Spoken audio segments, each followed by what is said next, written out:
Hello students, welcome to my channel. आज video में बहुत बहुत स्वागत है आप लोगों का। आज के इस वीडियो के अंदर मैं आपके सामने डिस्कस करने वाला हूं क्वांटम मैकेनिक्स का एक और नया टॉपिक, जो कि गेट और सीएसआई नेट के लिए बहुत ही ज्यादा इंपॉर्टेंट है। तो चलिए शुरू करते हैं। और देखिए, आज के इस वीडियो के अंदर मैं आपके सामने कुछ बहुत छोटे टॉपिक्स को डिस्कस करूंगा जो कि हमारे बेसिक क्वांटम मैकेनिक्स को कवर कर देंगे। मतलब आज हमारा basic quantum mechanics completely cover होने वाला है। क्यों सर, बेसिक क्वांटम मैकेनिक्स क्यों पढ़ रहे थे? इतने सारे क्वेश्चंस किए हमने। तो देखो, ये इंफॉर्मेशन बता देता हूं आपको।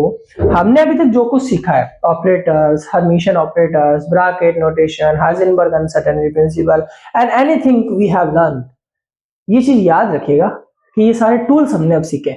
अब ये टूल्स हमारे काम आएंगे आगे 1 डायमेंशन 2 डायमेंशन पोटेंशियल वेल्स को सॉल्व करने में, एंगुलर मोमेंटम्स को सॉल्व करने में, and every kind of problem like scattering, thermal scattering, Thomson scattering, क्या नाम है, रीमन स्कैटरिंग, बहुत सारी जितनी भी रमन स्कैटरिंग, बहुत सारी स्कैटरिंग, उनको सॉल्व करने में हमारे बहुत ज्यादा काम आएंगे। चलिए, हमारे आज इस लास्ट टॉपिक को कवर करेंगे। पूरा वीडियो देखिएगा, सब्सक्राइब करें, लाइक करो, शेयर करना ना भूलें। सबसे पहले आज मैं बात करूंगा आपके सामने सुपर पोजिशन प्रिंसिपल। देखो, नाम से ही कितना अच्छा लग रहा है। अच्छा, सुपर पोजिशन प्रिंसिपल मेरा ये कहता है कि मान लो एक हिल्बर्ट स्पेस है। अगर हिल्बर्ट स्पेस के बारे में आपको नहीं पता तो आई बटन पे लिंक दिया है, जाकर देखिए हिल्बर्ट स्पेस क्या होता है। ठीक है, हिल्बर्ट स्पेस, जो हिल्बर्ट स्पेस में हमारे पास बहुत सारे स्टेट वेक्टर्स दे रखे हैं, psi1, psi2, psi3, etcetera etcetera etcetera, बहुत सारे स्टेट वेक्टर दे रखे हैं। अब होगा क्या यहाँ पर, हो क्या रहा है? हो ये रहा है, जो स्टेट वेक्टर्स हमारे पास है, अगर मैं इनको सबको जोड़ दूं तो इनके सुपर पोजिशन को मैं लिख सकता हूं C1 psi1, C2 psi2 and C3 psi3, etcetera etcetera.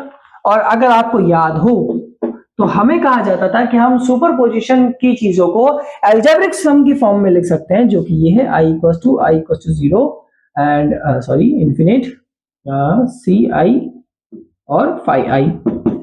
चलिए, यहां पर अगर आप ढंग से देखें तो हमारे पास एक इनिशियल कैट वेक्टर दिया हुआ है। हमने पिछले वीडियो के अंदर डिराक नोटेशंस के ऊपर बात की थी, तब मैंने आप लोगों को बताया था कि डिराक नोटेशंस के अंदर जब भी, या फिर मैं बोलूं सीधी सीधी भाषा में, क्वांटम मैकेनिक्स में जब भी हम किसी स्टेट वेक्टर को रिप्रेजेंट करेंगे, then we will use the cat vector. What is the cat vector? It is an initial cat vector or initial form which represent the state vector in the initial form. So what mean? कि mean ये है कि भाई, अगर आप कभी भी quantum mechanics में किसी वेव फंक्शन को रिप्रेजेंट करेंगे इनिशियली, तो आपको कैट वेक्टर की फॉर्म में रिप्रेजेंट करना होगा, क्योंकि ये वेव फंक्शन आपको बताएगा कि यहाँ पर इनिशियली ओपनिंग हो रही है किसी काम की, क्लोजिंग नहीं हो रही, ओपनिंग हो रही है। तो ये कैट वेक्टर होता है। अगर आपने नहीं पढ़ा, आपको नहीं पता, तो मैंने पिछली वीडियो में डिराक नोटेशंस के बारे में कंप्लीट बताया, जाइए डिराक नोटेशंस देखिए, क्वेश्चंस भी बताया उसमें, वो चेक करिए। ठीक है, तो सुपर पोजिशन का प्रिंसिपल हमारा ये कहता है, अगर सारी स्टेट्स को आप आपस में एक दूसरे पे सुपर इंपोज करते हो तो आप उसको इस फॉर्म में लिख सकते हो। अब सर, ये काम कहाँ आएगी वो देखिए अभी जरा, वो काम यहाँ पर आएगी। अब हम पढ़ेंगे probability density. What is probability density? हम पहले भी तो पढ़ चुके हैं, लेकिन पहले जो हमने पढ़ा ना, उसमें और इसमें रात दिन का फर्क है। हालांकि है दोनों सेम है, बट थोड़ा सा डिफरेंस है, वो जरा देखिएगा। अगर आपने पिछली बार मेरा प्रोबेबिलिटी डेंसिटी का वीडियो देखा होगा तो मैंने उसमें आपको बताया था साई स्टार साई dV = 1 होता है। फिर मैंने आपको कहा था, अगर आप साई स्क्वायर कर देते हो तो इसकी वैल्यू अगर 1 आती है तो दैट्स मीन ये प्रोबेबिलिटी डेंसिटी को रिप्रेजेंट करता है। लेकिन ये तो सिर्फ हमारे वेव फंक्शन के अलावा काम था, हम बात कर रहे हैं स्टेट्स की। जब मैं स्टेट्स की बात कर रहा हूं तब प्रोबेबिलिटी डेंसिटी कैसे निकलेगी? तो देखो, प्रोबेबिलिटी डेंसिटी फिर हम ऐसे निकालेंगे कि हमारा जो इनिशियल स्टेट है उसको मैं मानूंगा psi I = Ci phi I, ये तो अभी हमने निकाला। और अब अगर मैं इसका एक फाइनल स्टेट ले लेता हूं जिसको मैं कहता हूं psi j = Cj और phi j। अगर इन दोनों को मैं साथ में लिखूं, so we can write this psi j psi I = Ci Cj phi j phi I। Okay, अब एक कंडीशन लगाते हैं यहां पर, वो कंडीशन जो हम पहले भी लगाते थे प्रोबेबिलिटी डेंसिटी में। हम ये कहते थे अगर I और J बराबर हो तो हमारे पास वैल्यू 1 आती है, और अगर I और J बराबर नहीं है तो हमारे पास वैल्यू 0 आती है। तो इसका मतलब अगर Cj फाइव आई और फाइव जे फाइव आई, और यहाँ पर अगर मैं आई और जे की वैल्यू बराबर रख दूं तो आई आई बराबर होगा तो इसकी वैल्यू 1 होती है डिराक नोटेशन के लॉ के अनुसार, और यहाँ आई आई कर देता हूं तो ये स्क्वायर हो जाता है। तो इसका मतलब अगर आपको किसी भी स्टेट का किसी भी क्वांटम स्टेट का प्रोबेबिलिटी डेंसिटी निकालनी है तो आपको कुछ नहीं करना है, इन 7 वालों का आपको स्क्वायर कर देना है और जोड़ देना है। समझ में नहीं आया होगा किसी को भी कि सर हम आप क्या कर रहे हो, ये स्क्वायर कैसे कर दिया आपने।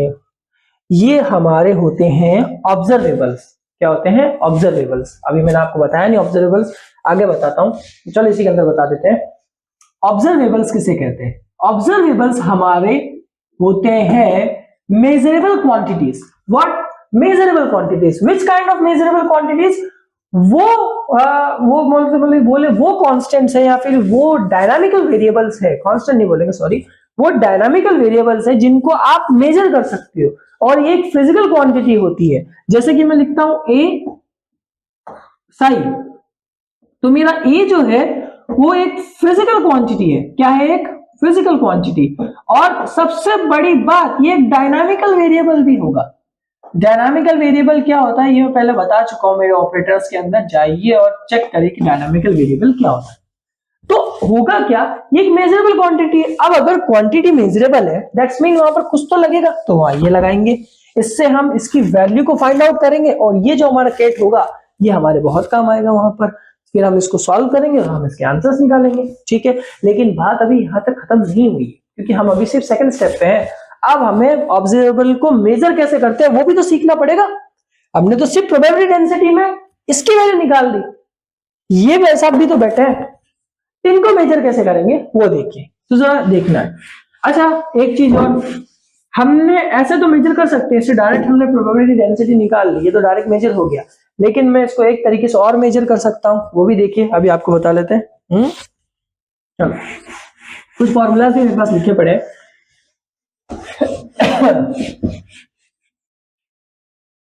अरे भाई साहब चलो, हाँ अब आता है, अगर हम मान लेते हैं कि हमारे पास एक वेक्टर है ए, ऑपरेटर ए, और उसकी इनिशियल कंडीशन हमारे सामने दे रखी है ए कैप समीशन of C I pi I, okay okay, C J दे रखा है, कोई बात नहीं, सी जे दे रखा है, उससे क्या फर्क पड़ता है। अब होगा क्या, अगर आप कभी भी, मैं अभी इन ऑपरेटर्स पे ध्यान नहीं देना चाहता, मैं अगर सीधी बात बोलूं, आपको मेजर करना है आफ्टर का मतलब जब आप सी निकाल चुके होते हो, उसके बाद जब भी आप इसको मेजर करोगे तो आप इसको मेजर करोगे इससे, five psi, I think so, हाँ इट्स बेटर या it's better, okay, and psi I, इस तरीके से। और ये जो वैल्यू होती है फाई और ये साई की, ये सी के बराबर होती है। सर समझ नहीं आया, ये क्या कर दिया आपने? नहीं आया होगा, ऑब्वियस सी बात है, सिर्फ 3 स्टेटमेंट में कैसे चीज समझ आ जाएगी, मैं जानता हूं। तो आपको सिर्फ एक सिंपली बात याद रखनी है, ऑब्जर्वेबल याद रखिएगा कि ऑब्जर्वेबल एक डायनामिकल क्वांटिटी होती है, फिजिकल क्वांटिटी होती है जिसको आप मेजर कर सकते हो। ये बात दिमाग में भूलनी नहीं है आपको, ठीक है सर। अब क्या होगा, देखिए होगा क्या, हमारे पास एक क्वेश्चन दे रखा होगा और वो क्वेश्चन कुछ इस तरीके से फॉर्म में होगा, लाइक जैसे कि मैंने लिखा 1/√2 5, यहाँ 5 और एक लिख देते हैं 1/√2 और 5।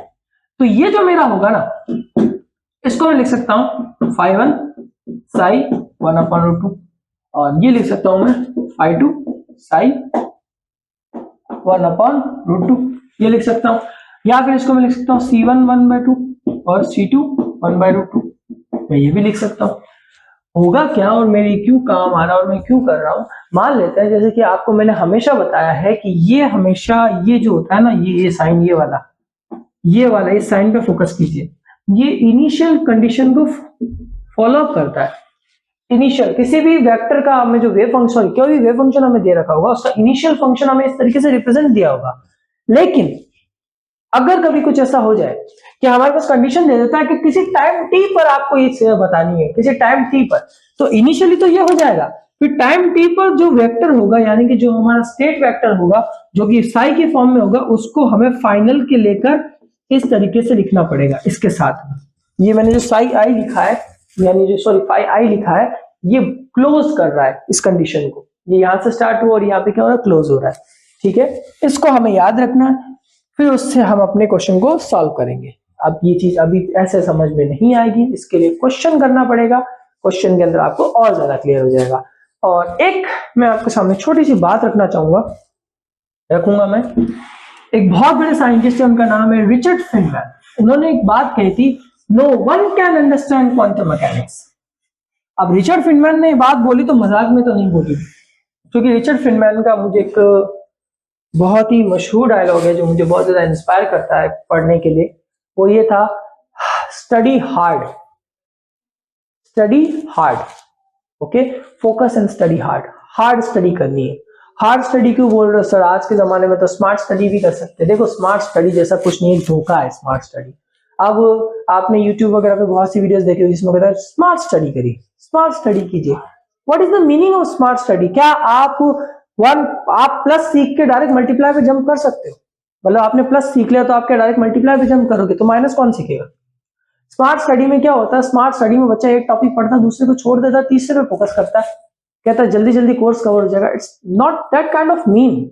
आपको हार्ड क्यों करना है, मैं हार्ड स्टडी का क्यों बोल रहा हूं? पढ़ने का मतलब ये नहीं होता है कि आपको कोर्स कवर करना है, पढ़ने का मतलब ये होता है कि आपको सीखना है, एक एक चीज को सीखना है। तो एक एक चीज को सीखने के लिए स्मार्ट तरीका तो कोई शॉर्टकट मुझे तो आज तक कभी नहीं मिला। मैंने भी कुछ शॉर्टकट अपनाने का सोचा था बट वो बहुत बेकार था, जिससे मुझे ही नुकसान हुआ। ठीक है, सो प्लीज ऐसा कोई शॉर्टकट ना अपना। फिजिक्स में तो शॉर्टकट होते भी नहीं है, हाँ ट्रिक्स होती है छोटी मोटी, लेकिन हर जगह वर्क थोड़ी करती ट्रिक्स। इसलिए अच्छा पढ़े, बेहतर पढ़े और सही से पढ़े, ये आपको मैं अपनी राय देना चाहूंगा। तो अपने टॉपिक पर आगे चलते हैं। हमारा अगला टॉपिक है टाइम एवोल्यूशन ऑफ स्टेट्स। अच्छा, टाइम एवोल्यूशन स्टेट को मैं डायरेक्ट लिख रहा हूं, समझाने के ज्यादा मैं टाइम नहीं लूंगा। तो टाइम इवोल्यूशन ऑफ स्टेट, इसमें मैं एक फॉर्मूला आपको बताता हूँ, वो याद रख लीजिएगा, सारे क्वेश्चंस हो जाएंगे। ठीक है, अब सर अभी तो आपने कहा था हार्ड स्टडी करो और अभी आप कह रहे हो कि इसी फॉर्मूला याद रख लो। देखो टाइम इवोल्यूशन स्टेट बहुत लंबा पड़ता है। अगर कोई बच्चा है जिसने पैरिटी ऑपरेटर्स पढ़े हो या सीपीटी ऑपरेटर्स पढ़े हो तो उसको जरूर पता होगा, या पर्टर्बेशन थ्योरी पढ़ी हो जो कि मैं आगे पढ़ाऊंगा, तो उसको पता होगा टाइम इवोल्यूशन ऑपरेटर कितना इंपॉर्टेंट होता है और वो कितना लंबा उसका डेरिवेशन होता है, लेकिन मिलता लास्ट में फॉर्मूला ही है।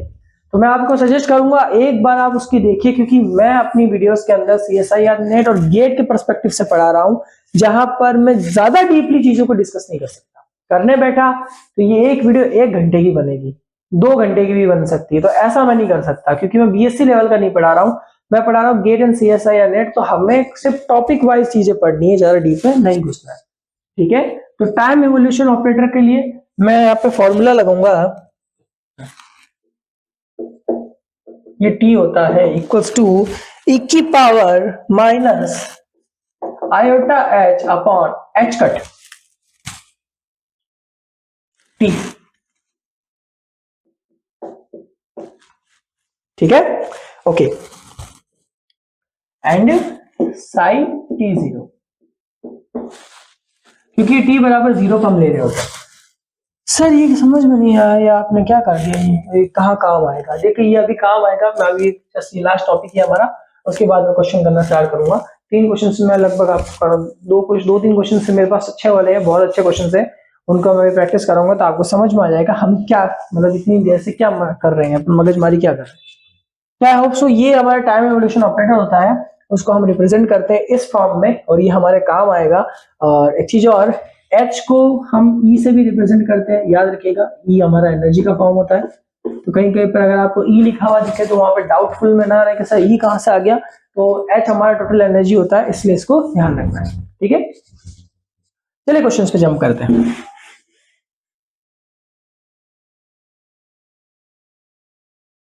हमारा पहला क्वेश्चन है, तो उसके अंदर हमने कहा गया consider the state Sai quantum mechanical system is given by. तो हमारे पास एक दिया हुआ है 1 बाय, ये क्वांटम मैकेनिकल स्टेट गिवन है 1/√2 psi 1 phi 1 plus 1/2 phi2 plus 1/2 phi3। ये हमारे पास एक क्वांटम मैकेनिकल स्टेट गिवन है, एक स्टेट हमारे पास यहाँ पर गिवन है। और हमसे पहला क्वेश्चन क्या पूछा है, और यहाँ पर हमारे पास कुछ वैल्यू भी दे रखी है ऑब्जर्वेबल्स की। If a dynamical variable a cap is measured in the state size such as psi1 equals to a, such as phi2 equals to 2a, and such as phi3 equals to a. Okay, then find the probability of obtaining value a and 2a. a and 2a को पाने की probability बता दीजिए। a and 2a को पाने की probability बता दीजिए। अब ये प्रोबेबिलिटी निकालनी है, बड़ा आसानी से निकाल के दिखाऊंगा। देखो हमने क्या बोला था, जो भी वेक्टर दिया हो, स्टेट वेक्टर दिया हो, ये देखो इसने कहा इसकी वैल्यू a, इसकी वैल्यू a, इसकी वैल्यू 2 है। कुछ नहीं करना है, मजे से दिमाग लगाओ और क्वेश्चन ले जाओ। कैसे ले जाएंगे सर, देखो अगर आपको याद हो, क्या याद हो सर वो बता दो हमें, क्या याद करना था, हमें तो याद नहीं है। चलो कुछ नहीं करना है। अच्छा देखो मैं आपको एक चीज बताने वाला हूँ, यहाँ पर ढंग से देखिएगा, क्योंकि मुझे क्या निकालनी, प्रोबेबिलिटी निकालनी है। तो अब ज्यादातर बच्चे क्या करेंगे, ज्यादातर बच्चे कहेंगे मतलब इसकी वैल्यू a दी रहेगी तो इसकी वैल्यू यहाँ रख देंगे उठा के। ये मत करना, कभी भी ये मत करना। इसने बोला a और 2a की वैल्यू करिए। अच्छा a और 2a पे जो मेजर हो रहा है वो इनका हो रहा है, इन दोनों का। a और 2a पे हमें क्या करना, मेजर करना है। ठीक है, हमारे पास क्वेश्चन में लिखा हुआ है find the probability obtaining the value a and 2a। a और 2a मिलने की प्रोबेबिलिटी हमें बतानी है। दो अलग अलग क्वेश्चन है, एक नहीं, याद रखना। इसने क्वेश्चन में एंड लिखा है, लेकिन ध्यान रखना ये दो अलग अलग क्वेश्चन, यानी कि a के मिलने की प्रोबेबिलिटी और 2a के मिलने की प्रोबेबिलिटी ये बतानी है। तो यार ढंग से देखो, पहला हम a के मिलने की प्रोबेबिलिटी को डिस्कस करते हैं। तो देखो a कैसे कब मिलेगा, p1 लिख देता हूं मैं। आपको कुछ नहीं करना, आपको सम कर देना है, सबका सम कर देना है। सबका सम मतलब इनका सम, इनके स्क्वायर का सम, 1 2 3, इन तीनों का स्क्वायर करेंगे। ये कैसे होगा वो भी अभी बताऊंगा मैं। ठीक है, और अब मुझे a का निकालना, a की प्रोबेबिलिटी तो a की प्रोबेबिलिटी किस किस में है, एक phi1 में और एक phi3 में। phi1 में कितना हो गया, 1/√2 इसका स्क्वायर प्लस 1/2 का स्क्वायर। ये हमारे जो 12th के 10th के अंदर हमने फॉर्मूला पढ़ा था ना, total given possibilities upon total possibilities, ये हमें फॉर्मूला पता है, याद होगा आपको। इसी फॉर्मूले की वजह से तो हम चीजें निकाला करते थे। सिंपली ये भी। अब सर मुझे यहाँ समझ में नहीं आया, बहुत से बच्चे बोल रहे हैं सर समझ में नहीं आया, बिल्कुल समझ में नहीं आया। तो याद रखना, मजे की बात यहाँ पर मैं आराम से बताता हूँ। अब मैं इसको फॉर्मूले से बताता हूँ। ये तो मैंने तरीका बताया, अगर कोई बच्चा डायरेक्ट समझ गया तो बहुत अच्छी बात है, नहीं तो फिर फॉर्मूला तो है ही है। फॉर्मूला क्या है कि आपको कुछ नहीं करना, सारे C1 plus C2 plus C3 इनके स्क्वायर को क्या करेंगे, जोड़ेंगे, और जो गिवन होगा उस वाले को ऊपर रख देंगे।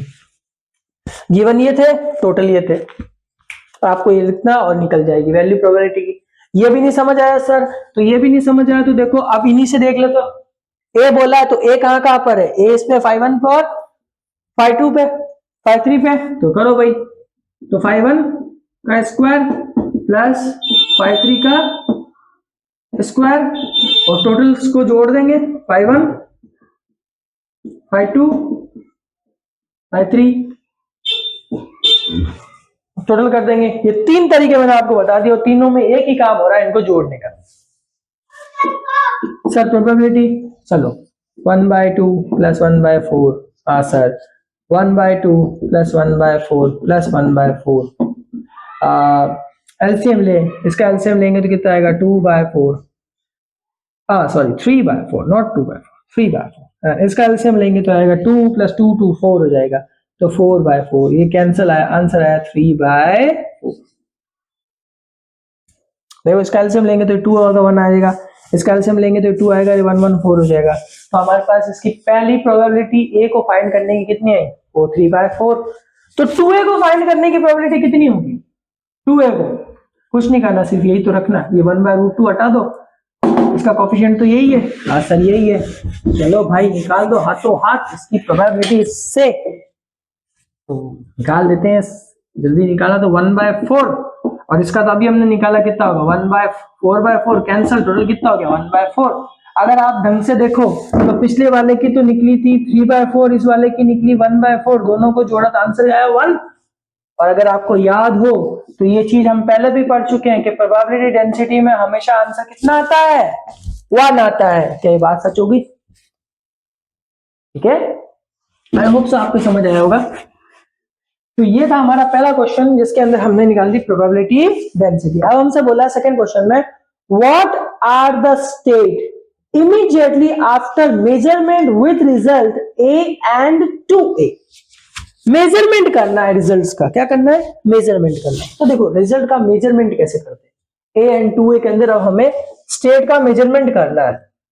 ठीक है, मतलब हम प्रोबेबिलिटी डेंसिटी निकाल चुके हैं, अब हमें स्टेट को मेजर करना है ए और 2a की। चलिए मेजर करते हैं। तो मेजर करना कुछ नहीं करना, मेजर बहुत आसान है।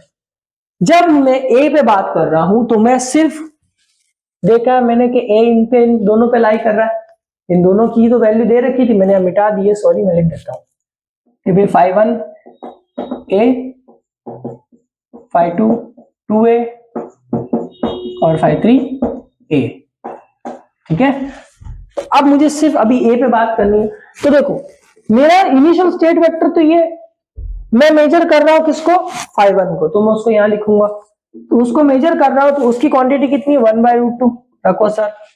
ठीक है, दूसरा मेरा मेजर होगा 5(3), ये मेरी इनिशियल स्टेट और वो कितना है 1/2 मेरा ये होगा। अगर आपको याद हो तो मैं आफ्टर जो साई था उसको मैंने क्या बोला था, कैसे लिखते हैं, ऐसे लिखते हैं, ऐसे लिखते हैं ना, मैंने बोला था फाई साई और फाई, ये देख लो बिल्कुल उसी फॉर्म में।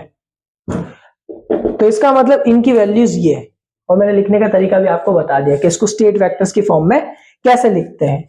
और अगर आप ऐसे देखो तो ऐसा भी मैं अभी पिछली वीडियो में पिछले अभी जस्ट बता चुका हूं कि हमारे ऑब्जर्वेबल्स को जब हम मेजर करते हैं तो उसको हम ऐसे लिखते हैं पाई साई और ये इनिशियल स्टेट के साथ में। अगर आप इन वैल्यूज को उठा के देखो, इसकी जगह जैसे 1/√2 की जगह अगर आप उसको उठा के यहां रखोगे तो ये बिल्कुल इसी फॉर्म में बनेगा। देखो समझ आ रहा है, तो ये कनेक्टेड है, इसलिए मैं आपको कह रहा था क्वेश्चन से ज्यादा समझ पाएगा। हाँ सर, अब हम क्या करेंगे जरा, अब हमें आप समझा दीजिए। तो अब मैं क्या करूंगा, मैं इसको मेजर करूंगा। तो मेजर करने की सूरत में मैं देखूंगा कि 1/√2 5(1), अब मैं वापस क्यों लिख रहा हूं सर, क्योंकि अब मुझे इनको मेजर भी तो करना है। तो मेजर कैसे करेंगे वो देखिए, मेजर में कुछ नहीं है, बड़ा कंफ्यूज किया इन्होंने, लेकिन मैं बताता हूं मेजर के अंदर कुछ नहीं किया इन्होंने, ये सिर्फ चीजों को घुमा रहे हैं। पहले ये निकलवा दिया ताकि बच्चा ये कंफ्यूज हो जाए कि ये निकाला तो ये क्यों डाल दिया। मैं सीधी सीधी बात बताता हूँ, क्वांटम मैकेनिक्स के ये क्वेश्चंस बहुत घुमावदार होते हैं, लेकिन इनको सीधा करने का तरीका है, जब भी ऐसा क्वेश्चन कभी सामने आए ये चीजें अगर निकालना चाहो तो निकालो, नहीं तो मत निकालो, छोड़ दो इनको। सिर्फ फोकस करो कि किन किन चीजों पे बात की है, जिन चीजों पे बात की उसी पर ध्यान दो। मतलब अगर आप ये नहीं भी निकालोगे तो भी चल जाएगा, ये नहीं भी निकालोगे तो भी चल जाएगा। हाँ, अगर एग्जाम में क्वेश्चन आ जाए कि इनकी वैल्यूज ऐसे पूछ ले तो अलग बात है, अदरवाइज नहीं निकालोगे तो चलेगा। ठीक है, बस अब सर हम क्या करेंगे, अब कुछ नहीं करेंगे, हम यहाँ इनको नॉर्मलाइज करेंगे। क्या करेंगे, नॉर्मलाइज करेंगे। नॉर्मलाइज करने का कंडीशन क्या होती है सर, नॉर्मलाइज कुछ नहीं करना, इस 1/√2 का स्क्वायर करना है आपको, और इस 1/2 का क्या करना है, स्क्वायर करना है। आपको आंसर मिलेगा कितना 3/4। इस 3/4 को आपको क्योंकि नॉर्मलाइज कर दिया है, इस पर आप लगाएंगे रूट। क्या लगाएंगे, हम रूट लगाएंगे, रूट लगा देंगे। तो रूट लगा देंगे जो जाएगा √3/2। कुछ नहीं करना है, जब भी किसी स्टेट को आप नॉर्मलाइज कर देते हो उस तरीके से, तो आपको इसका इसके अंदर भाग दे देना है। कैसे भाग दे देंगे, ऐसे। अब सर ये जो थोड़ी नई चीज आ गई, क्या बात कर दी आपने, नई चीज कहां से डाल दी। देखो नॉर्मलाइजेशन कंडीशन में प्रोबेबिलिटी डेंसिटी में पढ़ा चुका हूं, उसके अंदर भी हम क्या करते थे, चीजों को नॉर्मलाइज, हम कहते हैं एक ऑर्थोगोनल एक नॉर्मलाइज, और नॉर्मलाइज में मतलब 1 होता है। ठीक है, हम कहा करते थे, तो हम नॉर्मलाइजेशन कंडीशन निकाला करते थे कि हम उससे ए की वैल्यू, मतलब एक कांस्टेंट की वैल्यू को फाइंड किया करते थे। ठीक है, ऑपरेटर कांस्टेंट की वैल्यू को फाइंड आउट किया करते थे। ठीक है, लेकिन यहां पर आपको क्या करना है, यहां पर जब भी स्टेट को आप नॉर्मलाइज करोगे तो स्टेट को नॉर्मलाइज करने के लिए कुछ नहीं करना, इनके कोएफिशिएंट्स का स्क्वायर करेंगे। स्क्वायर करने के बाद आप सीधा उसको डिवाइड कर देंगे। अच्छा, अब इसको डिवाइड कर दूं तो ये उल्टा हो जाएगा, तो √2/3 अंदर मल्टीप्लाई होगा, तो ये बनेगा √2/3 5(1) प्लस 2 से 2 कैंसल, 1/√3 साइन 3, ये मेरे पास बनेगा। हाँ सर ये बनेगा। तो अब हुआ क्या, ये हमारी यहाँ पर क्वांटिटीज क्या हो गई, मेजर हो गई। ये हमारी क्वांटिटीज क्या हो गई, मेजर हो गई।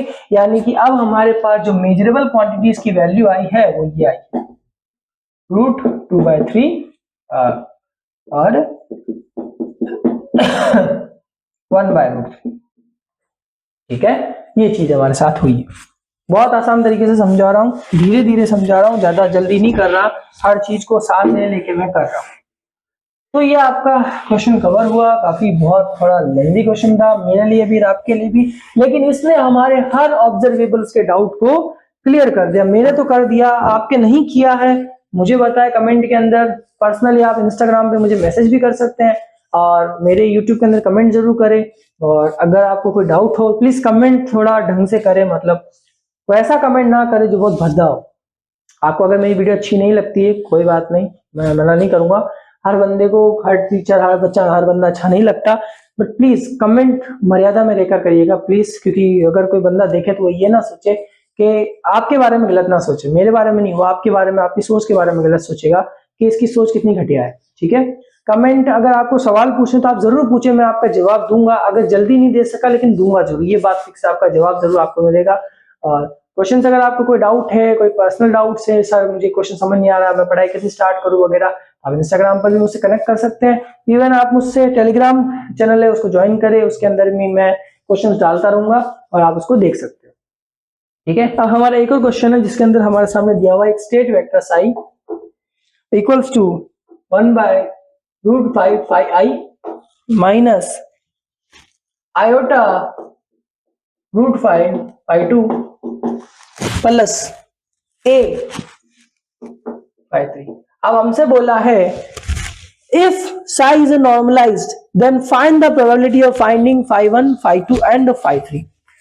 phi1 phi2 और phi3 को फाइंड करना है, यानी कि हम यहाँ पर प्रोबेबिलिटी को फाइंड करना है किसकी, phi1 phi2 और phi3 का। लेकिन वो तो तभी कर पाएंगे ना जब हमें a की वैल्यू यहाँ पर पता होगी।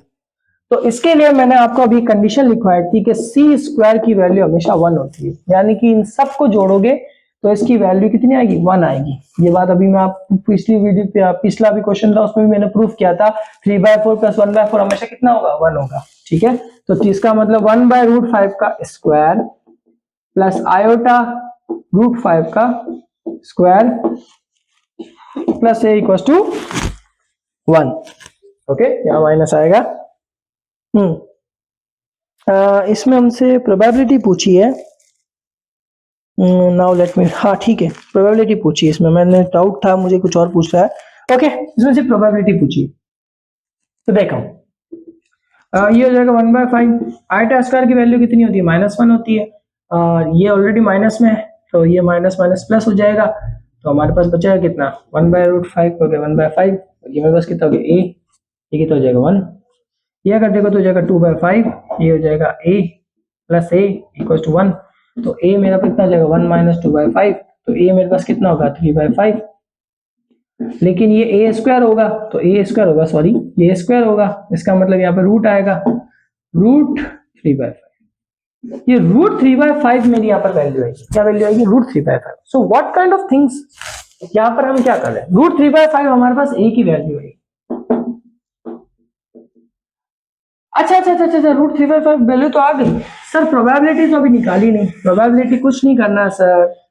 जब भी ऐसी क्वेश्चन में सिर्फ स्टेट की प्रोबेबिलिटी पूछ ले, सिर्फ स्टेट की, देखो इस स्टेट में पिछले वाले क्वेश्चन की तरह कोई कंडीशन नहीं दे रखी कि इसकी वैल्यू a है या 2a है, ऐसा कुछ नहीं दे रखा है, ऐसा कुछ नहीं दे रखा है। जब ऐसे कुछ नहीं दे रखा होता ना तो इनकी प्रोबेबिलिटी डायरेक्ट निकाल लो। डायरेक्ट कैसे निकालते हैं, सिर्फ इसका स्क्वायर कर लो। तो p1 का स्क्वायर अगर मैं करूं, जैसे इसकी वेक्टर की वैल्यू निकाले अपन, तो क्या होगा, ढंग से देखना, इसकी निकालनी है तो देखो 1/√5 का स्क्वायर और इन सब का सम करूंगा तो 1 ही तो आएगा, तो इन सब के स्क्वायर का सम देख लो भाई, वापस एक बार बता देता हूँ, प्लस 1 आयोटा √5 का माइनस आयोटा √5 का स्क्वायर प्लस √3/5 का स्क्वायर। अब तो वैल्यू निकल गई ना। अब मुझे फर्स्ट वाले की निकालनी है तो फर्स्ट वाले को ऊपर रखूंगा, बाकी नीचे का सम रखूंगा, तो आंसर तो 1/5 ही आना है। सेकंड वाले में स्क्वायर करूंगा उसका भी 1/5 या 9, थर्ड वाले का करूंगा तो कितना आएगा 3/5। तो ये पहले की प्रोबेबिलिटी, दूसरे की प्रोबेबिलिटी और तीसरे की प्रोबेबिलिटी, ये आराम से निकल गए। अब सर अगला क्वेश्चन एक और दिया हुआ है, इफ एनर्जी का रिस्पॉन्स, ये एनर्जी वाला क्वेश्चन थोड़ा बहुत अच्छा है, जरा इसको देखिएगा। इफ लिखा हुआ है, सेकंड क्वेश्चन है, if energy corresponding to state psi1, psi2 and psi3 are E1, E2 and E3, then what is the state at any later time t and the probability of finding a system in the state psi3 at time t। ठीक है, तो हमारे पास ये बोला हुआ है कि अगर आपके पास एक स्टेट गिवन है, क्या गिवन है, स्टेट गिवन है, ठीक है, तो आपको psi3 के अंदर किसी टाइम t पर हमारे पास एक स्टेट गिवन है, तो टाइम t पर स्टेट मैंने अभी आपको बताया था वो था eta ht upon h cut Sai t0, ये तो मैंने अभी आपको लिखवाया था। ये कह रहा है कि भाई अगर psi1, psi2, सॉरी phi1 की एनर्जी है E1, phi2 की एनर्जी है E2, phi3 की एनर्जी है E3, तो सर आप सिंपली बता दीजिए किसी टाइम t पर इसकी स्टेट क्या होगी। चलो भाई, टाइम t पर हमें बतानी है इनकी स्टेट। मजेदार चीज है, ढंग से देखिएगा, क्वेश्चन बहुत अच्छा और बहुत मतलब मजे वाला क्वेश्चन है। देखो इसमें कुछ नहीं करना है, हमारा जो क्वेश्चन था initial 1/√5 phi1 minus iota √5 phi2, और ये हमने वैल्यू निकाल ली थी √3/5 phi3। आपको कुछ नहीं करना, इसको टाइम ऑपरेटर में, टाइम इवोल्यूशन ऑपरेटर में चेंज कर देना, कुछ मत करना। ये जो phi1 अपने को दे रखा है, h की जगह हम रख देंगे E1, तो हो जाएगा 1/√5 e की power minus eta E1 t upon h cut plus minus eta √5 e की power minus eta E2 t upon h cut plus √3/5 e की power minus eta E3 t upon h cut, और उसके बाद हम इसके साथ में लिख देंगे psi1, psi2 और psi3, क्योंकि इसके वेक्टर्स हैं, स्टेट वेक्टर्स हैं। अब सर क्या बात हो गई, अब सर हुआ क्या, किसी टाइम t पर प्रोबेबिलिटी को फाइंड करना, टाइम t पर प्रोबेबिलिटी को फाइंड करना। अरे यार बहुत आसान काम है, टाइम t पर प्रोबेबिलिटी को फाइंड करना, इसका मतलब इसका क्या करना है, मल्टीप्लाई करना है, इसका मल्टीप्लाई करना। तो देखो इसका मल्टीप्लाई अगर आप करोगे तो याद रखना कुछ नहीं करना है, आपको इसका स्क्वायर कर देना है, इसका स्क्वायर, तो इसका स्क्वायर करोगे ना तो एक चीज याद रखना, इसका स्क्वायर होगा सी स्टार होता है। देखो हमने यहाँ पर एक चीज लिखी थी, याद रखना, मेरी बात याद रखना, सी आई और सी जे, ये जो जे होता है ना एक्चुअल में कॉन्जुगेट होता है, और हमने कहा था आई और जे बराबर होते हैं तो वो सी स्क्वायर बन जाता है, तो ये कॉन्जुगेट होता है, दैट्स मीन यहाँ पे कॉन्जुगेट लगेगा। तो देखो √3/5 तो हम जानते हैं e की power minus eta E3 t upon h cut, और एक अपना हो जाएगा √3/5 eta E3 t upon h cut. अगर इन दोनों को आप देखो तो इन दोनों की वैल्यू तो 1 हो रही है, और इन दोनों का स्क्वायर करें तो आंसर आएगा 3/5। ये हमारे पास इसकी प्रोबेबिलिटी निकल गई, ठीक है। अब ये सारी चीजें हमने की और आज हमने हमारा कंप्लीट कर लिया basic quantum mechanics with the questions. And if you have any queries, any problem, any question, then you can ask me in the YouTube comment.